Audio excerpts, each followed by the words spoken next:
Assalamualaikum warahmatullahi wabarakatuh. Bismillah, alhamdulillah, salatu wassalamu ala rasulillah wa alihi wa ashabihi wa mawala. La hawla wa la quwata illa billah, amma ba'd.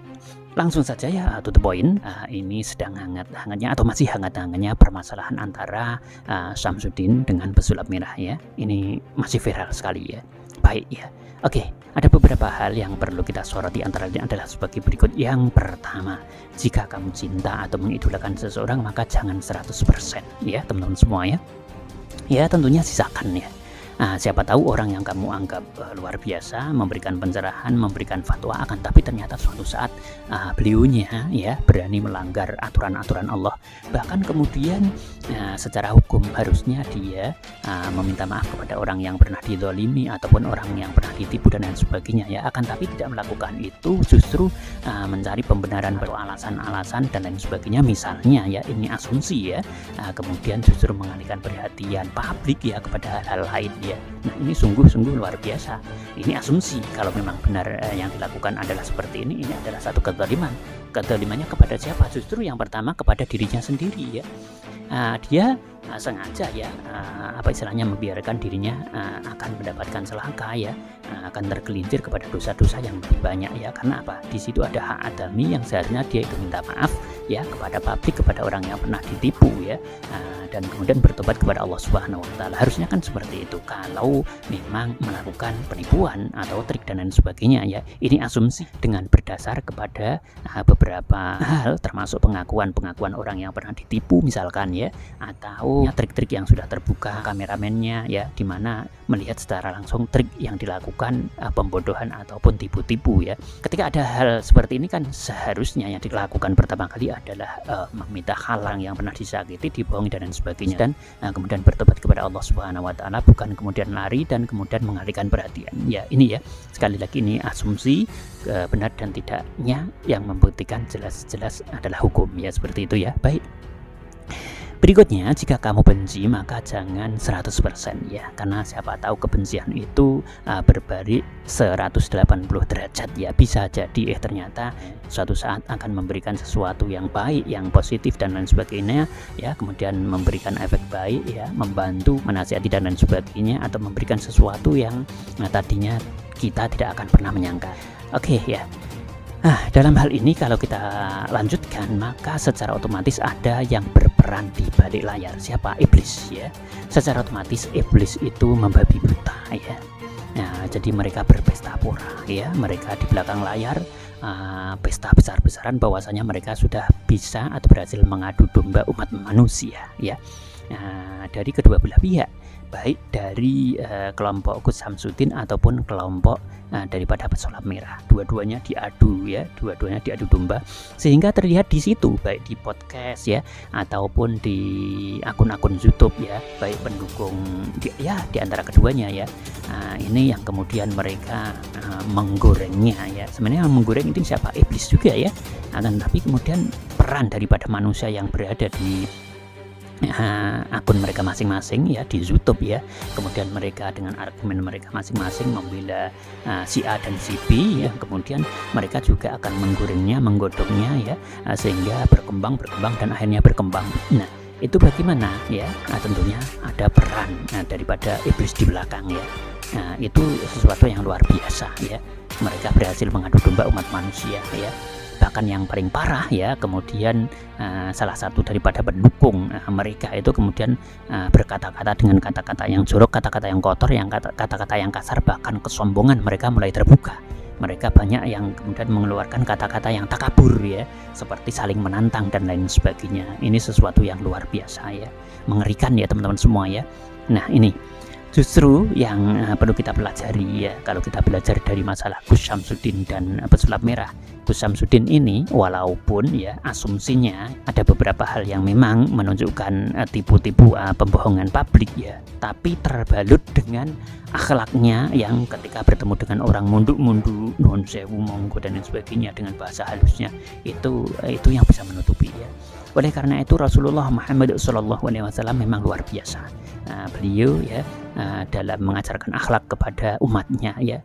Buktinya maaf ya, Samsudin ini masih dalam teka-teki, artinya apakah benar-benar melakukan pembodohan, tapi kalau asumsinya kan memang melakukan itu karena ada beberapa orang yang kemudian membuka triknya ya, atau beberapa orang yang kemudian mengaku bahwasanya mengetahui secara langsung pembodohan itu ya, seperti kameramennya ya, dan lain sebagainya. Kalau memang benar-benar melakukan pembodohan berdasarkan itu ya, maka ini luar biasa ya. Jadi Rasulullah dengan membawa akhlak yang luar biasa, dibawa orang yang seperti itu saja ya, masyarakat masih banyak yang percaya kepada Samsudin ya. Inilah bukti kebesaran akhlak yang dibawakan Rasulullah SAW ini luar biasa ya. Itu dibawa oleh orang ya seperti Samsudin ya, pengaruhnya masih luar biasa. Apalagi ya yang kita soroti adalah bukan Samsudinnya, akan tapi akhlaknya ini ya. Andikan akhlak ini dipegang oleh benar-benar orang yang alim, yang soleh, seperti apa luar biasanya, keren banget ya. Nah, kalian tentunya bisa memahami, ini patut kita jadikan sebagai sebuah catatan yang luar biasa sebenarnya ya. Bagi para pendukung Samsudin ini seharusnya mengingatkan ya, kalau memang Samsudin itu termasuk dari ya golongan orang-orang yang memang berani istilahnya melanggar aturan-aturan Allah ya, secara syariat, secara syar'i ya, karena membodohi, membohongi ya, maka ya ingatkan saja. Kalau kita senang kepada Samsudin, kalau kita mengidolakan ya, kita harus punya keberanian untuk mengingatkan ya. Ingatkan kalau dia salah, ada orang yang didolimi dan dia harus minta maaf, meminta halal ya, seperti itu. Kalau memang Samsudin benar-benar menipu, bukan malah membelanya mati-matian, bahkan kemudian menantang-nantang orang ya, sampai silakan berhadapan dengan saya ke sini atau aku yang ke sana ya, itu telah digoreng ya, telah digodok oleh iblis ya. Istilahnya ada peran serta iblis ya di situ ya. Ini luar biasa, ini tidak terasa atau tidak merasa ya. Nah, ternyata justru Samsudin lah yang menang ya, karena Samsudin sudah ditengarai seperti itu, akan tetapi bisa membawa akhlak munduk-munduknya sehingga kesan alimnya luar biasa, akan tapi pendukung-pendukungnya justru emosional ya, dengan kata-kata kasar dan lain sebagainya, menantang orang, saling menantang dan lain sebagainya. Inilah perbedaan Samsudin dengan pengikutnya, pendukungnya ya. Pendukungnya sudah seperti itu ya, mengatakan kata-kata yang kemudian takaburnya keluar ya. Bahkan ada yang menunjukkan jarumnya ditusuk, permainan anak-anak itu ya, jarum ditusukkan itu ya. Kemudian ada yang mengaku mau menusukkan kerisnya ke perutnya, tapi tidak terjadi, tidak pernah diekspos sampai sekarang, videonya tidak muncul ya, seperti itu ya. Nah, inilah perbedaan kepandaian, kepiawaian Samsudin ya dalam mengemas ya. Beliau mengemas akhlaknya ya, luar biasa, keren ya. Nah, andikan akhlak ini dipegang benar-benar oleh orang-orang solih ya, luar biasa. Oleh ulama-ulama yang ahli, yang ikhlas ya, ini luar biasa ya. Sedangkan yang membawa Samsudin saja orang masih percaya dan yakin bahwasanya Samsudin ini adalah sosok yang patut dijadikan sebagai contoh ya. Nah, oleh karena itu kita juga belum tahu kebenarannya, hanya asumsinya saja Samsudin melakukan pelanggaran penipuan, tapi wallahu alam yang membuktikan adalah hukum ya, itu baru asumsi ya. Namun asumsi itu juga sudah banyak pengakuan ya, yang memang benar-benar berani menyampaikan ya di depan publik ya, melalui YouTube mereka masing-masing ya, seperti itu. Wallahu alam ya. Kita tunggu aja kebenarannya ya. Nah, baik, kemudian untuk pesulap merah ya, kalaupun toh kemudian ada kesalahannya juga ya, kita juga harus bisa legowo untuk memaafkannya ya. Tapi yang jelas ya, edukasinya bagus, akan mencerahkan kepada umat manusia di Indonesia ini ya, secara nasional ya, bahwasanya tidak boleh percaya kepada dukun ya. Dukun dalam hal ini dalam tanda kutip adalah dukun yang khusus seakan-akan istilahnya mengerti kepada yang gaib ya, dan yang menipu ya, dan yang menipu, karena ada yang tidak menipu ya, oknum yang menipu ya, seperti itu ya teman-teman semua ya. Nah, kembali ya, maafkan pesulap merah, tidak mungkin pesulap merah sempurna, tidak usah dicari-cari keburukan kesalahannya. Ini jauh lebih bagus karena mengedukasi ya. dan beliau juga sudah berani mengatakan bahwasanya saya dikasihkan ilmu oleh Allah, suatu saat besok kalau terjadi mahsyar sudah digelar ya, akhirat sudah digelar, saya harus bertanggung jawab ilmumu ya, kamu pakai untuk apa. Jadi pesulap merah itu takut ketika ilmunya tidak mengedukasi kepada masyarakat supaya tidak mendekati dukun ya, itu benar-benar disampaikan sebagai satu tujuan bahwasanya ketika dia tidak menyampaikan nanti atau besok di akhirat, kalau dia tidak edukasi kepada umat manusia ya, maka akan dihukum oleh Allah di akhirat nanti ya, sebagai tanggung jawab ya ketika hidup di dunia dititipkan ilmu. Itu kata pesulap merah ya. Akankah kemudian Samsudin berani menyampaikan seperti itu? Ambil sisi baiknya, buang sisi buruknya ya. Seperti itu. Semuanya masih asumsi, yang bisa membuktikan adalah pengadilan. Namun di dalam hal ini kalau memang salah harus minta maaf ya, karena ada hak adami bohong kepada masyarakat di situ, dan itu hutang. Bukankah orang munafik itu salah satu tandanya adalah ketika berbicara bohong? Nah, kalau memang salah supaya tidak terjerumus, tapi kalau memang dalam posisi yang benar, semoga Allah mengangkat derajatnya, kan seperti itu. Karena belum terbukti, dan yang berhak untuk membuktikan adalah hukum. Kita tidak boleh suudzon. Baik, langsung saja ya. Oke. Nah, mengobati dengan khotam itu menurut Kiai Khalil Nafis tidak boleh. Jadi mengobati dengan batu, di mana batu itu ada yang bersemayam, khotam yang menyembuhkan, itu tidak boleh.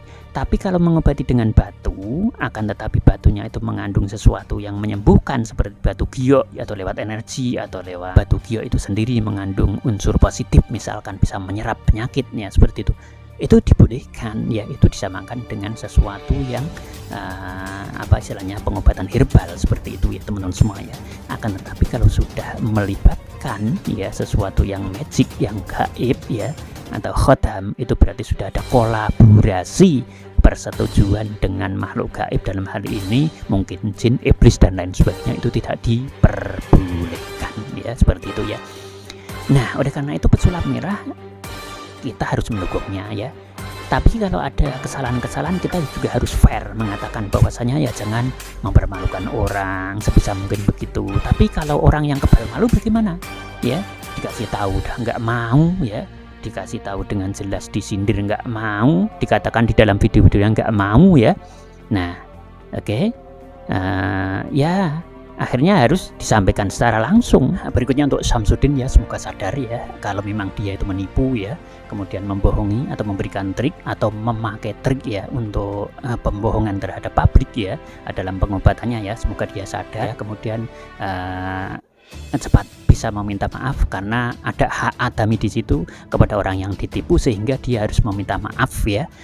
Dimana meminta maaf itu condong kepada kemudian minta halalnya, karena dia telah menipu ya, sehingga dosa-dosanya akan diangkat oleh Allah Subhanahu wa Ta'ala kalau memang benar dia itu menipu ya. Akan tapi kalau ternyata ini adalah fitnah dan kemudian Samsudin tidak terbukti menipu, maka yang membuktikan adalah hukum, dan semoga fitnah-fitnah itu dicabut oleh Allah dan kemudian diangkat derajatnya oleh Allah. Seperti itu ya teman-teman semua ya. Akan tapi kalau beberapa asumsi yang menunjukkan di sini, andekan memang kemudian Samsudin itu berada di posisi yang salah, menipu, menggunakan trik untuk membodohi, akan tapi tidak mau minta maaf dan tidak mau meminta halal dari hak adami kepada orang yang didolimi, tipu ya, maka di sini sungguh-sungguh luar biasa ya. Di situ ada sesuatu yang menjadi tanggungan, miskola darotin horazarah, miskola darotin syarroyarah, sekecil apapun kan akan dihitung. Maka ya secara otomatis yang harus dilakukan adalah meminta maaf kepada orang yang ditipu dan kemudian bertobat kepada Allah Subhanahu wa Ta'ala. Dengan satu bukti ya, asumsi lagi ini ya, kenapa kemudian keris petirnya sekarang menjadi hilang, nggak pernah dipergunakan lagi, kemudian batu yang digunakan juga tidak pernah kelihatan lagi ya, kemudian asap-asapan di situ atau bakar-bakaran di situ yang menunjukkan kesaktiannya juga sekarang sudah tidak pernah ditampilkan lagi ya. Ini kan asumsi-asumsi yang kemudian menggiring publik ya, bahwasanya kemudian sebenarnya pengobatannya itu betul apa tidak. Kalau cuman ruqyah saja, baik itu syariah ataupun aswaja, ya sah-sah saja dan diperbolehkan. dibolehkan oleh aturan agama ya. Akan tapi kalau kemudian sudah menggunakan hal-hal yang lain, nah inilah yang kemudian cepatlah bertobat kepada Allah Subhanahu wa taala, dan para pendukungnya jangan membabi buta ya, jangan mengidolakan dengan ya 1000% mungkin ya. Akan tapi kalau memang salah ya, berikan pencerahan ya, nasihati ya dengan baik ya, supaya kembali kepada Allah Subhanahu wa taala, bertaubat, meminta ampunan kepada Allah Subhanahu wa taala, baru mengerjakan yang lain seperti ya yang sekarang ini dikerjakan ya, nyanyi kayak misalkan, menjadi berkumpul dengan para artis kayak misalkan ya. Karena sekarang kegiatan-kegiatannya kan banyak ya, sering ke Jakarta ya. Harusnya yang dilakukan pertama kali kalau menurut atau sesuai dengan syariat Islam ya, harusnya meminta maaf terlebih dahulu ya kalau memang menipu ya. Kalau memang menipu, kalau tidak ya kita doakan semoga sekali lagi diangkat oleh Allah derajatnya, seperti itu ya. Baik, intinya adalah kalau memang terjadi penipuan di sini, segera minta maaf dan bertobat kepada Allah. Kalau tidak, segera diangkat derajatnya. Kemudian untuk pesulap merah, bagaimanapun yang dilakukan adalah sesuatu yang luar biasa. Akan tetapi kalau ada kekurangan, baik yang disengaja ataupun tidak oleh pesulap merah, atau mungkin akhlaknya kurang bagus menurut netizen dan lain sebagainya, misalkan dengan cara yang mungkin agak kurang sopan misalkan dan lain sebagainya, kita doakan saja semoga pesulap merah bisa menjadi pribadi yang lebih santun lagi ya, di mana manusia dia menjadi bulan-bulanan daripada iblis yang berpesta pora ya, kemudian menggoreng dan menggodok umat manusia yang kemudian dari dua kubu saling berbaku hantam ya di medsos, menyampaikan, mengucapkan kata-kata kasar, kata-kata yang tidak berakhlak ya, ras, dan kemudian emosional, takabur ya, saling menantang. Itu sungguh-sungguh tidak direkomendasikan oleh agama, saling tantang di situ, kecuali perang fisabilillah ya. Perang fisabilillah apapun boleh dilakukan kalau memang benar-benar dalam kondisi perang fisabilillah ya. Akan tapi kalau dua orang laki-laki berhadapan dalam hal yang memperebutkan ya segala sesuatu yang sifatnya duniawi ya, tidak usah kita panjang lebarkan, netizen akan jauh lebih tahu dan memahami. Semoga kita dilindungi oleh Allah Subhanahu wa taala ya, diberikan kelonggaran ya, diberikan min haitsu la tahtasib, dari arah mana saja tetap diberikan kepada kita semuanya, amin. Dan bigori ta'apin wala masyakatin, semoga apa yang kita kerjakan tidak pernah diberikan dengan cara yang ngoyo ya, akan lebih dengan cara yang ringan, hasilnya luar biasa ya, amin Allahumma amin. Assalamualaikum warahmatullahi wabarakatuh.